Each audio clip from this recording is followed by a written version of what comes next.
भारत माता की, भारत माता की, भारत माता की। श्री सीमेंट के इस नए प्लांट के उद्घाटन कार्यक्रम में समारोह में उपस्थित उत्तर प्रदेश सरकार में औद्योगिक विकास के मंत्री श्री नंद गोपाल गुप्ता नंदी जी, उत्तर प्रदेश सरकार के पूर्व मंत्री विधान परिषद के सदस्य डॉक्टर महेंद्र सिंह जी, माननीय विधायकगण श्री विपिन कुमार डेविड जी, सतपाल सिंह राठौर जी, वीरेंद्र सिंह लोधी जी, विधान परिषद सदस्य श्री आशीष यादव जी, भारतीय जनता पार्टी के जिला के अध्यक्ष श्री संदीप जैन जी, श्री सीमेंट के चेयरमैन श्री हरिमोहन बांगुर जी, मैनेजिंग डायरेक्टर श्री नीरज अखौरी जी, आज के इस कार्यक्रम में श्री सीमेंट से जुड़े हुए सभी पदाधिकारीगण, एटा के सभी मेरे उपस्थित बहन और भाइयों, एटा को आज उत्तर प्रदेश शासन की डबल इंजन की सरकार की नई औद्योगिक नीति के अंतर्गत श्री सीमेंट के रूप में एक नई उपलब्धि आज हासिल हो रही है। इस नए निवेश को जमीनी धरातल पर उतरने और इसके शुभारंभ के अवसर पर संपूर्ण एटावासियों को, बांगर परिवार को, श्री सीमेंट परिवार को मैं हृदय से बधाई देता हूं, अपनी शुभकामनाएं देता हूं। बहनों और भाइयों, जब सरकार की नीति स्पष्ट हो, नियत साफ हो, अपराध और अपराधियों के प्रति जीरो टॉलरेंस की नीति के तहत कार्य करने की दृढ़ इच्छा शक्ति हो, तो परिणाम विकास के ऐसे ही आते हैं जैसे आज एटा में हम सबको देखने को मिल रहा है। याद करिए, आज से 8 वर्ष 9 वर्ष पहले एटा की क्या स्थिति थी। ये वही एटा है जहां पर माफिया और अपराधियों का बोलबाला था। गरीबों की जमीनों पर दुर्दांत माफिया सत्ता के संरक्षण में काबिज हो जाते थे। एक गरीब की कोई सुनवाई नहीं होती थी। जब उसकी स्वयं की संपत्ति सुरक्षित नहीं है तो वह सरकार उसके लिए, विकास के लिए, उसके कल्याण के लिए कोई अन्य कार्य क्या करेगी। और यही होता था यहां पे। लेकिन अब एटा की पहचान न केवल इस प्रकार के बेहतरीन कानून व्यवस्था के माध्यम से, जहां अपराध और अपराधियों के प्रति जीरो टॉलरेंस की नीति के तहत कार्य करने की दृढ़ इच्छा शक्ति है, वहीं इसके परिणाम भी हम सबके सामने हैं। परिणाम है, आज यहां पे सरकार के स्तर पर थर्मल पावर का प्लांट स्थापित होता है। यही बगल में जवाहरपुर का यह प्लांट इस बात की घोषणा कर रहा है, जिससे लगभग 1,500 मेगावाट का विद्युत उत्पादन हो रहा है। और विद्युत उत्पादन के साथ यहां पे लोगों को स्वच्छ और सुंदर वातावरण मिल सके, उसका फ्लाई ऐश का बेहतरीन उपयोग हो, इसके लिए श्री सीमेंट परिवार ने उसी के बगल में यह श्री सीमेंट के नए प्लांट के लिए लगभग 750 करोड़ रुपए के यह प्लांट यहां पर स्थापित किया है। आप देख रहे होंगे दोनों में निवेश लगा है, एक में सरकार ने निवेश किया है, एक में बांगर परिवार ने श्री सीमेंट के मां के प्लांट के लिए निवेश किया है। दोनों में रोजगार भी उत्पन्न हो रहा है, प्रत्यक्ष भी और अप्रत्यक्ष रूप में भी।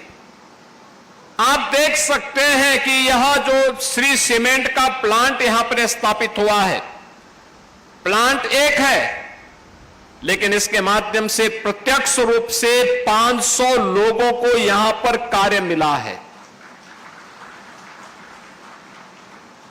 3000 से अधिक लोगों को अप्रत्यक्ष रूप से कार्य मिला है। कोई ट्रक के लिए, कोई ट्रक में सहयोग करने के लिए,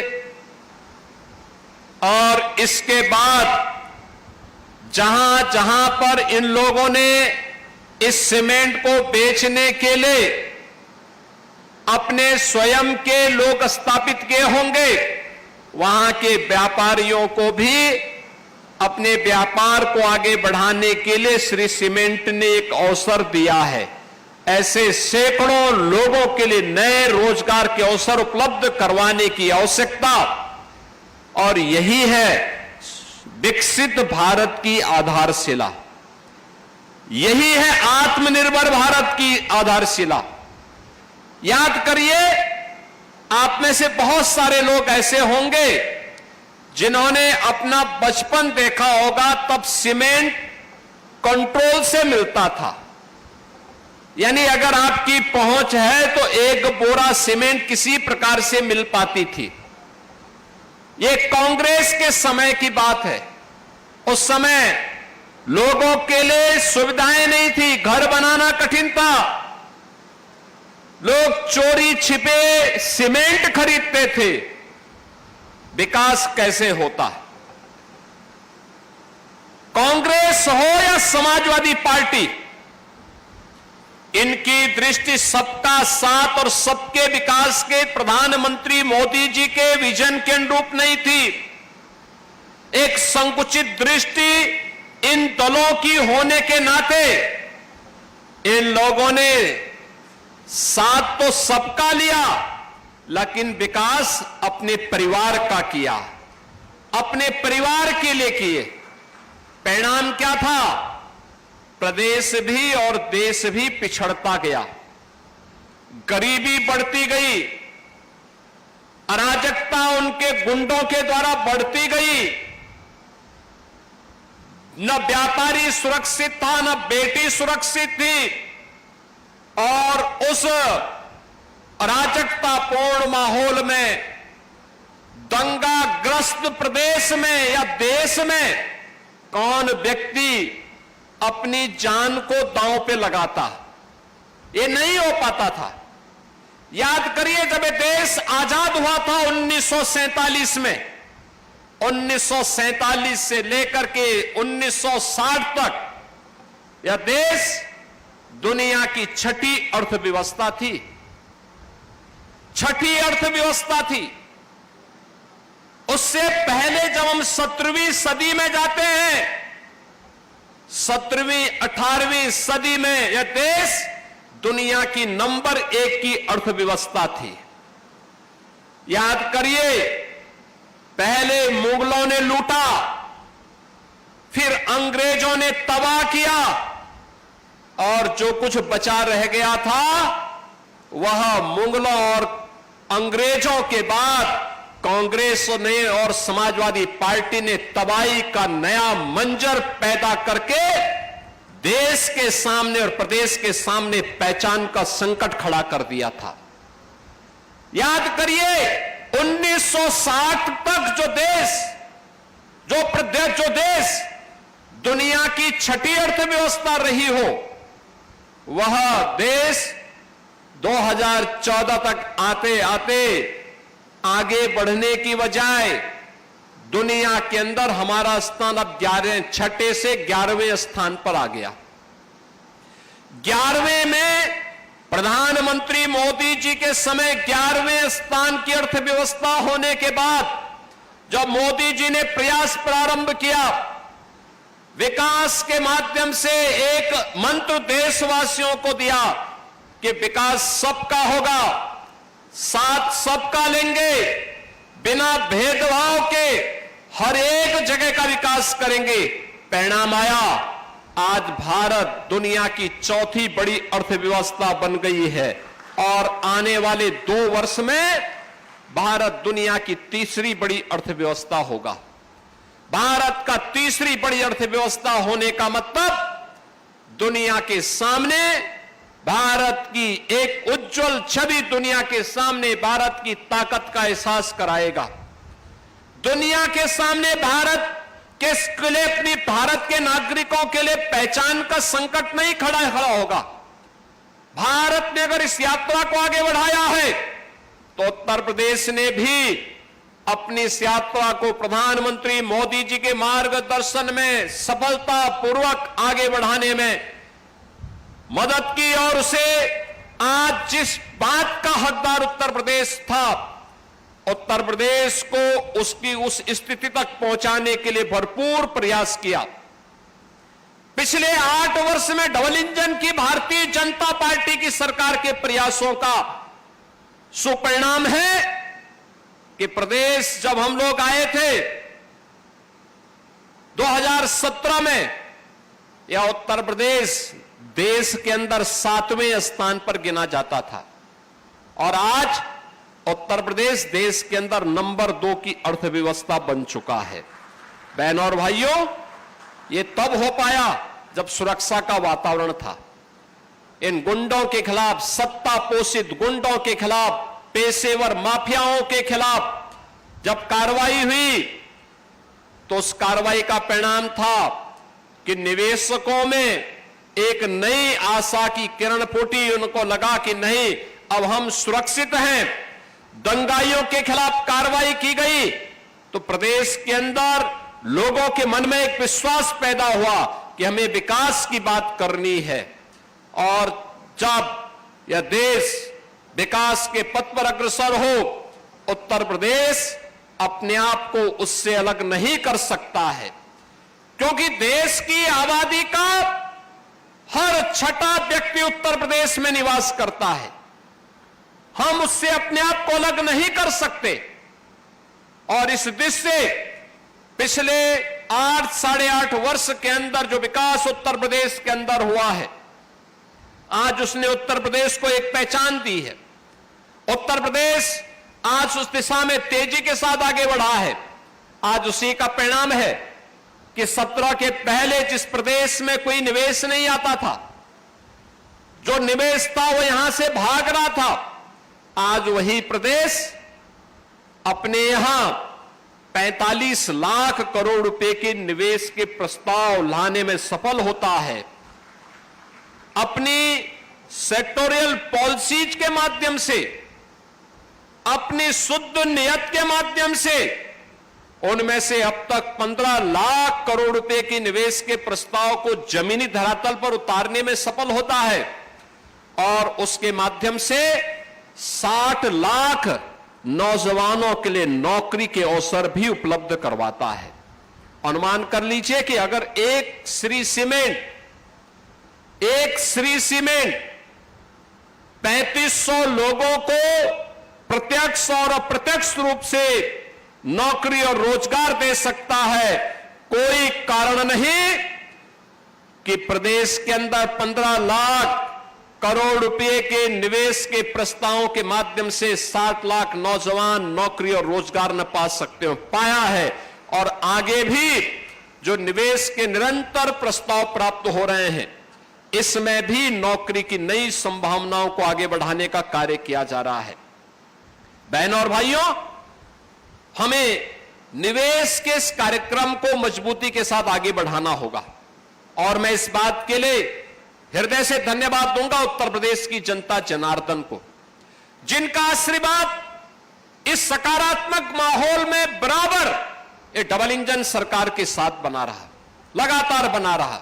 और उसी अभियान के साथ आपको जोड़ने के लिए ये केवल एक यूनिट का उद्घाटन नहीं, एक प्लांट का उद्घाटन नहीं, श्री सीमेंट हमारे साथ हमारा पुराना उत्तर प्रदेश सरकार का सहयोगी है, जो प्रदेश के अंदर निवेश करने के लिए उत्सुकता दिखाई है। बुलंदशहर के बाद एटा में और पावर रिन्यूएबल एनर्जी के लिए चित्रकूट में भी उन्होंने 40 मेगावाट का अपना प्लांट वहां स्थापित किया है। हमने प्लांट के लिए उन्हें सुविधा उपलब्ध करवाई है कि एक आपको हम ओपन एक्सेस की सुविधा देंगे कि आप पावर वहां जनरेट करिए और खर्च यहां कर लीजिए, हम आपको यह सुविधा उपलब्ध करवाते हैं। परिणाम है कि उनके द्वारा जो ग्रीन एनर्जी वहां बनाई जा रही है, सोलर पावर वहां तैयार की जा रही है, उसका उपयोग करने की सुविधा उन्हें इस प्लांट में यहां उपलब्ध करवाई जा रही है। यह सरकार की नीति का परिणाम है कि सरकार ने यह सुविधा उन्हें दी है, सरकार ने उन्हें हर प्रकार से सुरक्षा के साथ जोड़ा है। और प्रदेश में जब इस प्रकार का माहौल बनता है तो उस प्रदेश के युवाओं को फिर यहां से पलायन नहीं करना होता है। उस प्रदेश के लोगों को, नौजवानों को नौकरी के लिए देश और दुनिया के सामने नहीं जाना होता है। आज सरकार के स्तर पर भी नौकरी दी जा रही है। अभी हाल ही में आपने देखा होगा उत्तर प्रदेश पुलिस बल में हमने 60,244 पुलिस की भर्ती की, एटा के भी तमाम नौजवान भर्ती हुए। उन नौजवानों को आज अपने ही प्रदेश में बिना भेदभाव के नौकरी मिल रही है, बिना चेहरा देखे हुए नौकरी मिल रही है। अगर योग्य है उसको प्रदेश में नौकरी मिलेगी, योग्य है वह सरकारी नौकरी पाएगा, योग्य है निजी क्षेत्र में अच्छे पैकेज के साथ नौकरी पाएगा, योग्य है उसको सरकार तमाम प्रकार की सुविधाएं देकर के स्वयं का उद्यम स्थापित करने के लिए प्रेरित कर रहा है। मुख्यमंत्री युवा उद्यमी स्कीम अभी हम लोगों ने लागू की है। मुख्यमंत्री युवा उद्यमी स्कीम के माध्यम से अब तक उत्तर प्रदेश में जनवरी से लेकर के अब तक 70,000 नौजवानों को हम लोगों ने ब्याज फ्री और गारंटी मुक्त ऋण की सुविधा उपलब्ध दिया है और मार्जिन मनी भी उपलब्ध करवाने का काम किया है, जिसके माध्यम से उनके द्वारा निवेश के कार्यक्रम को, नए उद्यम स्थापित करने की दिशा में वे लोग आगे बढ़े हैं। आज एटा की पहचान जब पावर प्लांट से, नए सीमेंट के प्लांट से और अपनी परंपरागत उद्यम यहां के वन डिस्ट्रिक्ट वन प्रोडक्ट के माध्यम से जलेसर के घुंघरू और घंटे से हो रही है। हर मंदिर में, हर देव स्थान में जब कोई व्यक्ति किसी देव उपासना के लिए कोई घंटी बजाता है, कोई घुंघरू किसी संगीत के महफिल में बजाता है या किसी मंदिर में कोई घंटा बजाता है, तो हर व्यक्ति का स्मरण हो पाता है कि मैं एटा से है और जलेसर से है। जलेसर की पहचान और एटा को एक नई पहचान मिलती है। यानी आपके बगैर देव मंदिर की पूजा भी अधूरी और आपके बगैर किसी संगीत और कला की महफिल भी अधूरी रह जाएगी। और इसलिए बहनों और भाइयों, आज उत्तर प्रदेश की इस यात्रा को प्रधानमंत्री जी ने 2047 में विकसित भारत की बात देशवासियों से कही है। 2047 में विकसित भारत होगा, तो विकसित भारत जब होगा तब उत्तर प्रदेश कैसा होगा, उसके लिए उत्तर प्रदेश को भी विकसित करना होगा। विकसित भारत का विकसित उत्तर प्रदेश, इसके पूरे रोड मैप पर अभी आपने देखा होगा उत्तर प्रदेश के विधानमंडल में, विधानसभा और विधान परिषद में 24 घंटे लगातार बहस चली है। हमने उसके सेक्टर तय किए हैं, उसके थीम तय की है और बहुत शीघ्र हर जनपद में हम उन विद्वानों को भेज रहे हैं जो यहां के युवाओं को अलग अलग सेक्टर के अनुरूप तैयार करके एक विकसित भारत के, विकसित उत्तर प्रदेश के लिए जनता जनार्दन के सुझाव को लेकर के फिर अपनी कार्य योजना को पूरी प्रभावी ढंग से आगे बढ़ाने में मदद करने का आह्वान करेगी। और आज इसी दृष्टि से मैं यहां पर उपस्थित हुआ हूं। मेरे लिए प्रसन्नता का विषय यह भी है कि श्री सीमेंट केवल एक प्लांट नहीं है सीमेंट का, इसके द्वारा अपने सीएसआर के मद से लोक कल्याण के अनेक कार्यक्रम किए जा रहे हैं और उसमें से एक है भारत के सेना के, अर्धसेना के और उन शहीद परिवारों के लिए जिन परिवारों ने देश की सुरक्षा के लिए अपनी शहादत दी है, उन परिवारों के उत्थान और उनके कल्याण के लिए भी श्री सीमेंट फ्री में सीमेंट उपलब्ध करवाने का काम करता है। अकेले इस यूनिट ने अब तक 183 परिवार को सीमेंट उपलब्ध करवाने का काम किया है।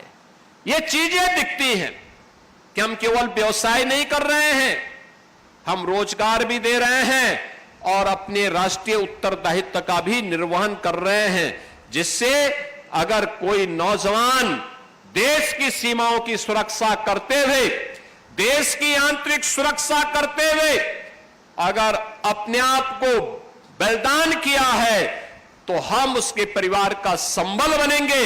जब ये बात हर भारतीय के मन में आएगी तो बहनों और भाइयों, फिर भारत की सेना के जवानों का शौर्य और पराक्रम उसी प्रकार से बोलेगा जैसे ऑपरेशन सिंदूर के अंदर हमने देखा है, कैसे भारत के बहादुर जवानों ने दुश्मन के दांत खट्टे करके उसे चिल्लाने के लिए मजबूर कर दिया था। और यह तब होता है जब पूरा देश उनके साथ खड़ा होता है। बहनों और भाइयों, आज के इस अवसर पर मैं श्री सीमेंट को इस बात के लिए आश्वस्त करता हूं कि उत्तर प्रदेश सरकार ने अपनी पॉलिसी के अंतर्गत इस प्रतिष्ठान के साथ जो भी वायदे किए हैं उसे ससमय आगे बढ़ाने का कार्य करेगा। और मैं भी इस बात के लिए आपको आश्वस्त करता हूं, एटा आज विकास के जिन बुलंदियों को लेकर के यहां के जनप्रतिनिधियों की रुचि के कारण आगे बढ़ रहा है, आधुनिक इंफ्रास्ट्रक्चर के साथ, 4 लेन की कनेक्टिविटी के साथ, लोक कल्याण के तमाम कार्यक्रम, चाहे वह किसानों के लिए हो, युवाओं के लिए हो, उद्यमियों के लिए हो, महिलाओं के लिए हो, उन सभी को उसी मजबूती के साथ आगे बढ़ाने का हम कार्य करेंगे। एक बार फिर से श्री सीमेंट परिवार को, एटा को इस उद्यम के लिए चयन करने के लिए हृदय से धन्यवाद देता हूं और मजबूती के साथ इसको यहां पर अपने निवेश को लागू करने के लिए हृदय से धन्यवाद देता हूं। एटा वासियों को, यहां के जनप्रतिनिधियों को इस निवेश की बधाई देता हूं और जो कार्मिक यहां काम कर रहे हैं उनके लिए मेरा आह्वान होगा कि कर्म ही पूजा होनी चाहिए। मेहनत करेंगे, उद्योग फलेगा फूलेगा, आगे बढ़ेगा। उद्योग फलेगा फूलेगा तो एक कर्मचारी, एक व्यक्ति नहीं होता है, वो एक परिवार होता है। परिवार, उस पूरे परिवार के जीवन में भी खुशहाली आएगी और हमें उसी कर्म को जीवन का हिस्सा बना करके, जीवन की पूजा का हिस्सा बना करके आगे बढ़ना चाहिए। आप सबको इस अवसर पर मैं अपनी मंगल में शुभकामनाएं देता हूं। धन्यवाद। जय हिंद।